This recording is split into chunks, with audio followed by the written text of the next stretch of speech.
Nu tā, īsāk sakot, tad plāns ir tāds, izmērījām GPS-ā, kad ir līdz mūsu mašīnai ir 70 km līdz Kauguriem, ko kulties.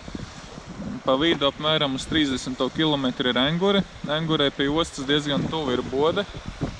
Tad tur izmisuma gadījumā iesim uztankoties, sarīties kaut kādus gardumus, lai ir enerģija.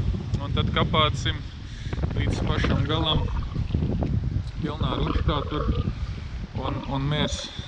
Kā būs, tā būs. Ja izšķīdīs tā laiva, tad kāpsim krastā un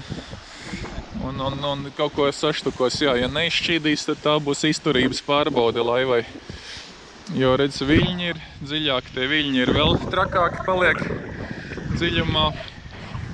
Pretvējš, kas visi šļakats šķiedīs sejā. Tā kā močīsim uz pilnu klapi un kā būs, tā būs. Manīs, kā būs, jā.